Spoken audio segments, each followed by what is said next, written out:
ఎంత కావాలి? ఏ నీకెందుకు? నేను చెక్కు రాసిస్తా. నీ దగ్గర బిచ్చమెత్తుకోవాల్సిన కర్మ నాకేం పట్టలేదు. నీ దాన ధర్మాలు అంతకన్నా అవసరం లేదు. అయినా ఆ డబ్బు విషయం తేలక ముందే నేను చెక్కు రాసిస్తా, అలా లెక్క లేకుండా ఇస్తా అని ముందుకొస్తున్నావు. వాళ్లతో పాటు ఆ సొమ్ములో నీకు వాటా ఇస్తానన్నారా?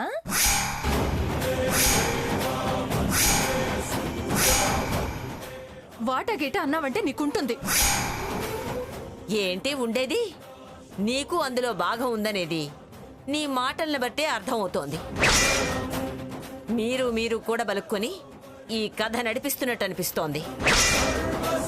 వాళ్ళు ఏ కథ నడిపారో, ఏ ఉద్దేశంతో ఆ డబ్బు లేపేశారో ఇప్పుడే పోలీసులకు ఫోన్ చేసి పిలిపించి మొత్తం కథ కక్కిస్తా.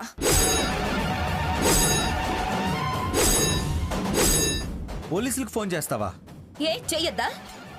అయితే డబ్బు బయట పెట్టమను.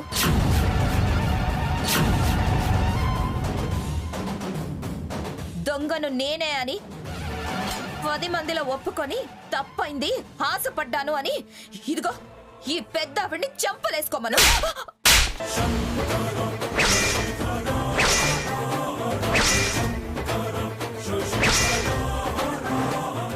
దుర్మార్గపు దానా, ఎవరిని ఏమంటున్నావే నువ్వు?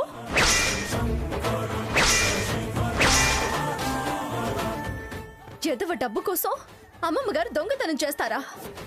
చెంపలేసుకోవే. దొంగతనం జరిగితే తను బాధ్యురాలు ఎలా అవుతుంది? అదే అదే ఎవరికి అలవాటో, డబ్బు ఎలా పోయిందో ఎవరు తీసారో వాళ్లే తేలుస్తారు. పోలీసులు కేసులు ఏం అవసరం లేదు. ఎవరి డబ్బెంతో చెప్పండి, అందరికీ నేనిస్తాను. నీకు లెక్కలేనంతగా డబ్బుండొచ్చు, కానీ మాకు నీ సొమ్ము అవసరం లేదు. ఇవాళ నువ్విస్తావు, రేపు మళ్ళీ ఇలాగే జరిగితే వీళ్ళు అలవాటు పడతారు. కస్టమర్లు నష్టపోతారు, వైదేహి పేరు పోతుంది.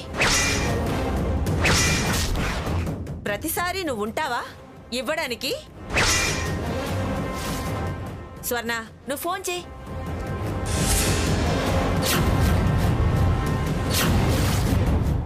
Hello, police station.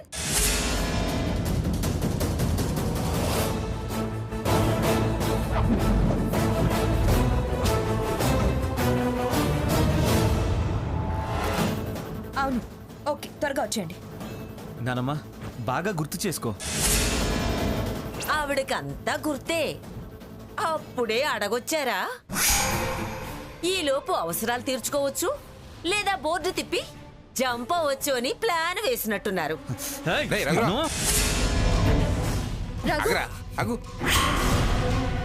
బురద మీద రాళ్లు వేయటం మనకే మంచిది కాదు. ఎవరు బురదో ఎవరు బంగారమో కాసేపట్లో తేలుస్తానుండండి.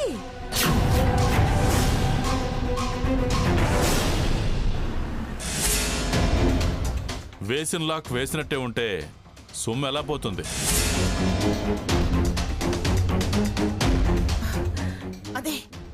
అదే అర్థం కావటం లేదు. పోయిన సొమ్ముకు మీరే బాధ్యులు కదా? దొంగతనం జరిగితే తను బాధ్యురాలు ఎలా అవుతుంది? తనే దొంగతనం చేసింది కాబట్టి. స్వర్ణ, మీరు ఆగండి. చూడండి ఎస్ఐ గారు, మా అనుమానం ఆవిడ మీదే ఉంది కాబట్టి మేం కంప్లైంట్ ఇచ్చాం. విచారించి దొంగెవరో తేల్చండి. మా సొమ్ము రికవరీ చేయండి. మీరేమంటారండి? మీ ఇష్టం. స్టేషన్కి వెళ్దాం, పదండి. ఆగండి.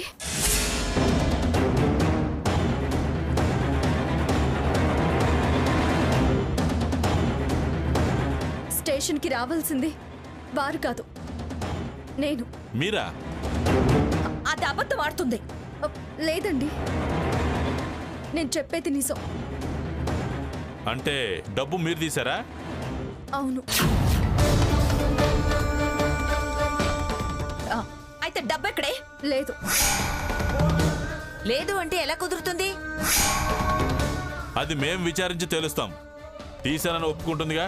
లేదు, తను అబద్ధం చెప్తుంది. నన్ను స్టేషన్కి తీసుకెళ్తున్నారని నేరం తన మీద వేసుకుంటుంది.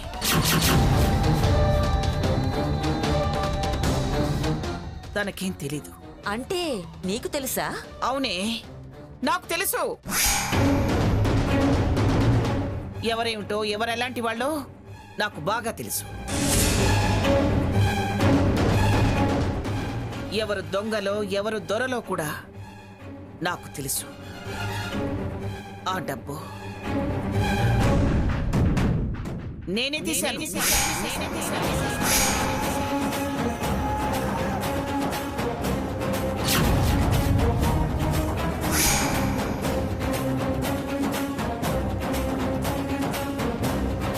నేనే ఆ సొమ్ము తీసి దాచాను.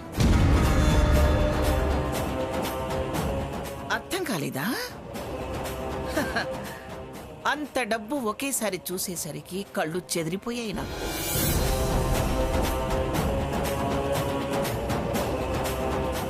నా బుద్ధి మారిపోయింది. మంగా, అవునండి, మంగనే. ఈశ్వరుడే శనికి భయపడ్డప్పుడు నేనెంతండి? ఈ శని నన్ను పట్టి పీడిస్తుంది. తప్పదండి. పాపం సీతకేమీ తెలియదండి. నా కోసం అది నిందనెత్తినేసుకుంటుంది.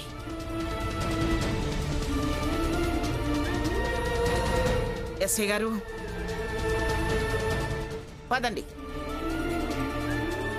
అమ్మమ్మ గారు, పిన్ని గారు, ప్లీజ్ వద్దమ్మమ్మ గారు. మీకేం తెలీదు, తీసింది నేనే. రాత్రి అప్పుల వాళ్ళు పరువు తీసే పరిస్థితి కలిగిస్తే నేనే ఆ డబ్బు తీసాను. సీత, నేనే తీసాను. సీత, ఏంటి నేనంటే నేనని ఇద్దరు నాటకాలాడుతున్నారు? నువ్వు ఆగవే జిత్తులు మారి నక్క.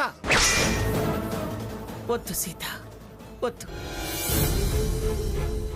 అందర్నీ ఉద్ధరించాలని నువ్వు నింద మోయొద్దు. ఇప్పటిదాకా దానికోసం తప్పించావు. ఇప్పుడు మళ్ళీ నా కోసం వద్దమ్మా. నేను జైలు పాలైతే వాళ్ళ కళ్ళు చల్లబడతాయి. నేను అవస్థపడితే వాళ్ళ మనసు ఆనందపడచ్చు. ఆ ఆనందమైన వాళ్లలో ఆలోచన కలిగించి మార్పు వైపు నడిపించచ్చు. సాధించాము అన్న తృప్తి అయినా వాళ్లలో పరివర్తన కలిగించచ్చు. పదండి ఎస్ఐ గారు. అమ్మమ్మ గారు, అయ్యో నా మాట విను. పిన్ని గారు, అమ్మమ్మ గారు, పిన్ని గారు, అమ్మమ్మ గారు, మంగా. ఆగండి, ఆగండి.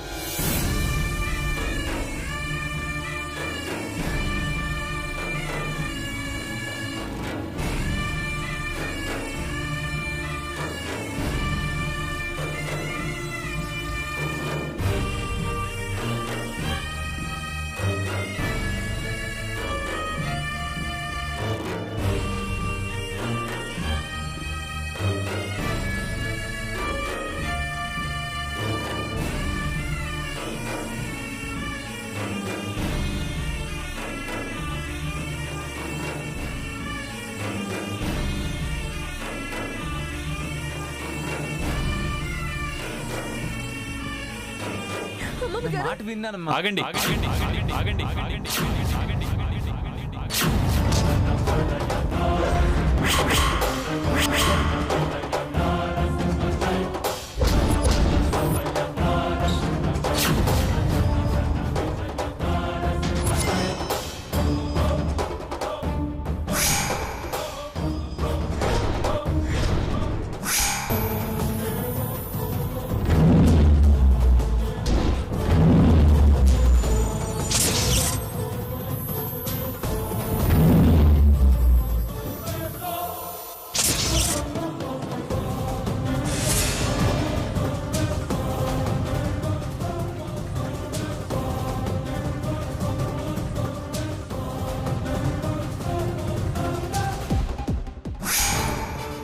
ఎస్ఐ గారు, డబ్బు ఎక్కడికి పోలేదు.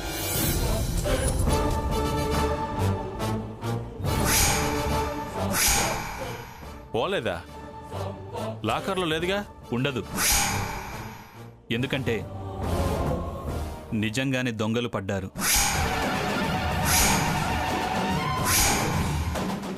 ఏంటండి మీరనేది? దొంగలు పడ్డారంటారు, సొమ్ము పోలేదంటారు. అసలు ఏం జరిగింది చెప్తాను.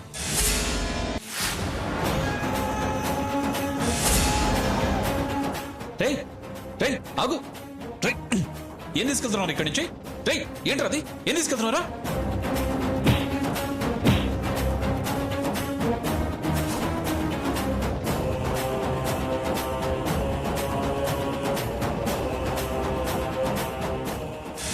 రేయ్ ఆగు. రేయ్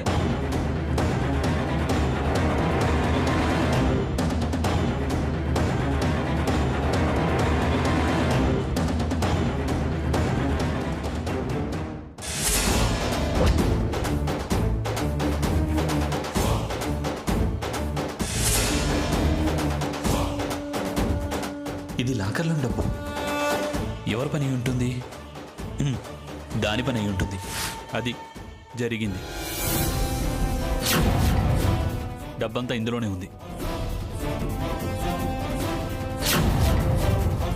ఇదంతా జరిగిందేనా లేక స్టోరీనా? ఛీ!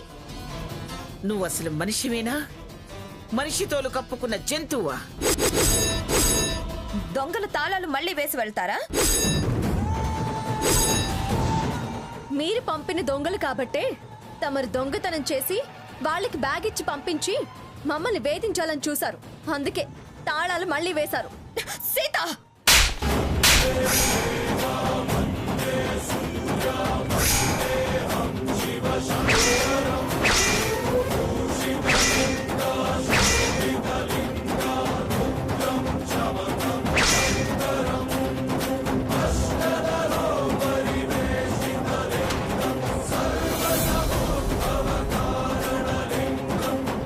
ఇంకా సీత అంటావేమిటే? మాయదారిదానా? నేను డబ్బు చూసి కళ్ళు చెదిరి దొంగతనం చేశానన్నావుగా, ఇప్పుడేమంటావు? నాకు ఖచ్చితంగా ఇది మీ పనేనని అనుమానంగా ఉంది.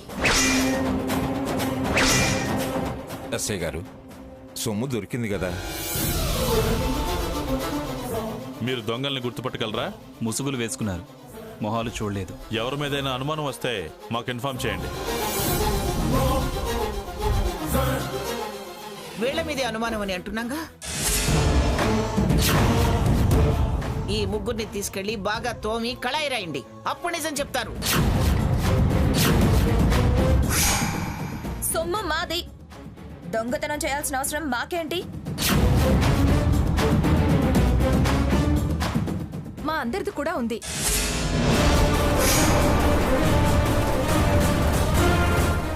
పైగా ఆశపోతుల్లో నంబర్ 1 నువ్వు. ఎస్ఐ గారు, ఇక్కడి నుంచి ఎవరిని తీసుకువెళ్ళినా అది మా హోటల్కే చిన్నతనం. Sorry for the inconvenience. మీరు వెళ్ళండి. ఇట్స్ ఓకే అమ్మా. పదండి.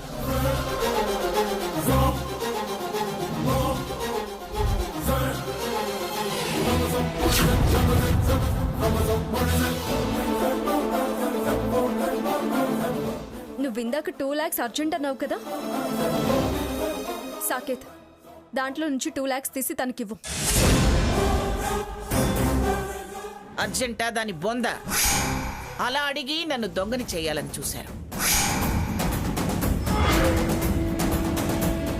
దాన్ని బట్టే తెలుస్తుంది సీత, అదే ఇదంతా చేసిందని. అందులో ఏ అనుమానం లేదు. మీ అనుమానాలతో మాకేం సంబంధం లేదు. ముందు మా డబ్బు మాకిచ్చేయండి. మీ లాకర్లో వద్దు, నాకేమీ వద్దు. ఇచ్చేయండి. అలాగే తీసుకోమ్మా. తీసుకుంటాంలేండి, ఇచ్చేయండి.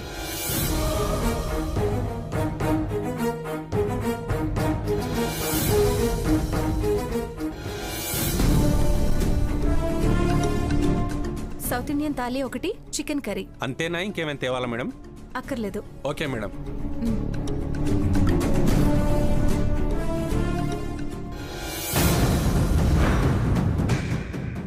నాకు నాటు చికెన్ పులుసు, ఫిష్ ఫ్రై, బిర్యానీ రైస్, కాజు గ్రీన్ చిల్లీ కర్రీ,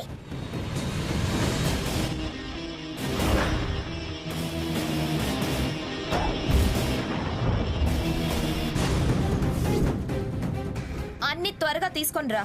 అలాగే మేడం.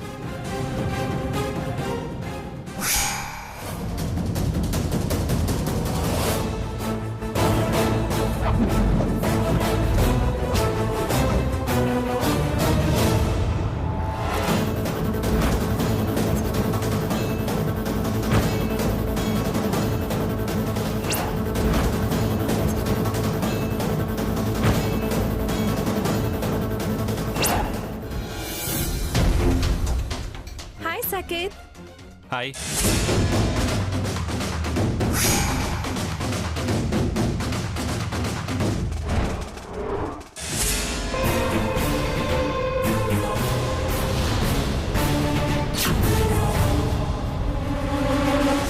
ఏంటి ఇంత సింపుల్ ఫుడ్?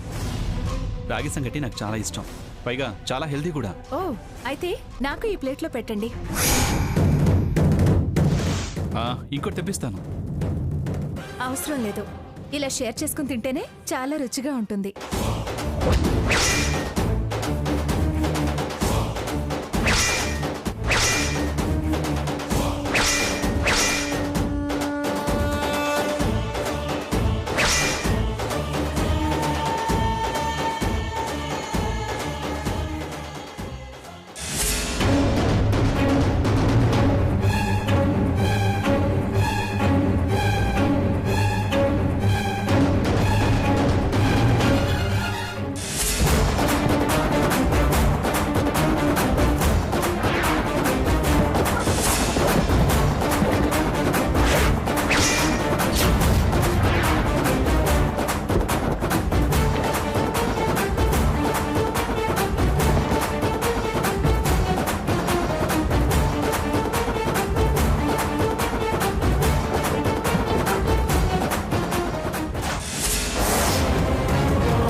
ఏంటి మేడం? ఏంటయ్యా ఏంటిది? మనుషులు తినేదనా? ఎంత వరస్ట్ గా ఉన్నాయి.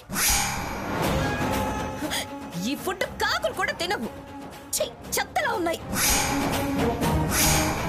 చండాలంగా ఉన్నాయి. ఏం మాట్లాడుతున్నావు నువ్వు? ఏం మాట్లాడుతున్నావు? కాకులే తినవా? మనుషులైతే అస్సలు అలా అనరు.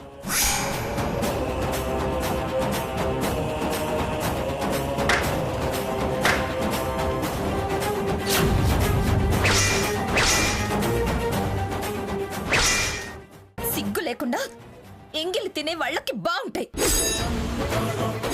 ఎంగిలి కాకులు బాగానే తింటాయి. పద్ధతి కళ్ళోళ్ళు తినరు, రుచి తెలిసినోళ్ళు ముట్టరు.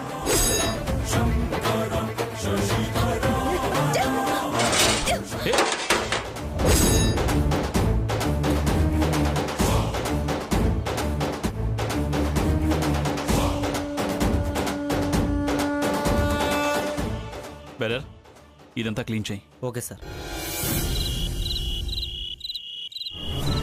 ఏమిటి సీతాను అనేది? అవునా మమ్మగారు, ఆ హంసానందిని వచ్చిన దగ్గర నుంచి స్వర్ణలో ఏదో ఫ్రస్ట్రేషన్. సాకేత్తో చనువుగా ఉండడం అది భరించలేకపోతుంది అమ్మగారు. అదైతే నిజమేనమ్మా, అది నేను గమనించాను. మూర్ఖప్ మనిషి. అది ఎప్పుడు ఎవరితో ఎలా ప్రవర్తిస్తుందో, ఎవరితో మంచిగా ఉంటుందో, ఎవరితో పోట్లాడుతుందో దానికే తెలియదు. అందుకే స్వర్ణని మార్చడానికి నాకు ఆలోచన వచ్చింది. ఏంటి తాతయ్య గారు అది?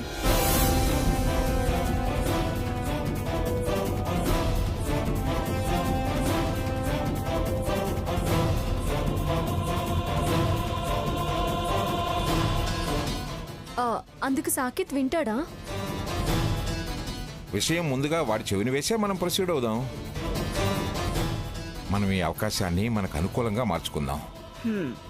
బాగుంది, మీ ఆలోచన బాగుంది. అపార్థం చేసుకోకుండా హంసతో కూడా ఒక మాట చెప్దాం తాతయ్య గారు. చెప్పడమే మంచిదమ్మా సీత. లేకపోతే కన్ఫ్యూజ్ అయితే మొదటికే మోసం వస్తుంది. మోసాన్ని మోసంతోనే కదా దెబ్బతీయాలి. ఈ దెబ్బతో స్వర్ణ చితికిపోయిన చిన్న మెదడు బాగుపడుతుందేమో చూద్దాం.